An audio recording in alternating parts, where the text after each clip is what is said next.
বিনোদন দুনিয়ায় কতই না কাণ্ড ঘটে। কখনো কখনো দেখা যায় যে অন স্ক্রিন কাপল হিসেবে কাজ করতে করতে একে অপরকে সত্যিই ভালোবেসে ফেলেন তারকারা। যদিও এই সবটা যেমন হয় তেমনই আবার তারকাদের নিয়ে ভুয়ো রোম্যান্সের খবর ছড়ানো নতুন কিছু নয়।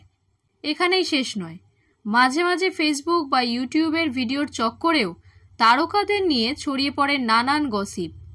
আর এবার সেরম একটি খবরেই চোটে লাল হলেন অভিনেত্রী অনামিকা চক্রবর্তী।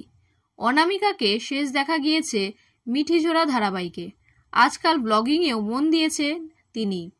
এবার তাকে ও তার স্বামী উদয় প্রতাপ সিংকে নিয়ে হওয়া একটি খবরেই চোটে লাল হলেন অনামিকা। ফেসবুকে একটি পেজ থেকে শেয়ার করা ভিডিওর ক্যাপশনে রাখা হয়, পারুল রায়ানের প্রেম জমেছে, অনামিকা রেগে লাল। যদিও ভিডিওটি প্লে করলে দেখা যাবে রাহুল বা রায়ানের অনস্ক্রিন রোম্যান্স নিয়ে আসা পরিণীতা ধারাবাহিকের নতুন প্রোমোর কথা উল্লেখ থাকলেও অনামিকার রেগে যাওয়ার কোনো উল্লেখই নেই সেখানে। আর অনামিকা সেই পেজটিকে তুলোধনা করে লেখেন, আমি মুগ্ধ, সাবাস, অবশেষে আপনারা পুলিৎজার পুরস্কার পাওয়ার মতো একটি লেখা লিখেছেন, যা আসলেই কখনো ঘটেনি।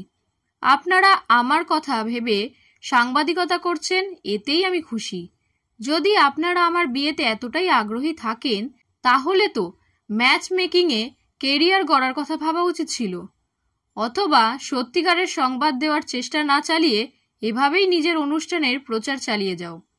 আর হ্যাঁ, অতিরিক্ত ভিউয়ের জন্য অভিনন্দন। তোমার ক্লিকবেট সাফল্যে অবদান রাখতে পেরে আমি খুশি, যদি তা ইচ্ছাকৃত নাও হয়।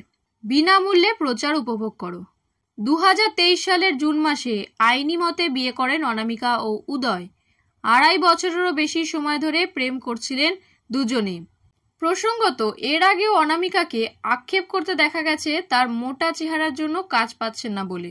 কিছুদিন আগেই অনামিকা আক্ষেপ করে বলেছিলেন, আমাকে ক্রমাগত ফিরিয়ে দেওয়া হচ্ছে, আমাকে দেখেই ওরা বলে মোটা হয়ে গিয়েছো, রোগা না হলে স্ক্রিনে ভালো লাগবে না।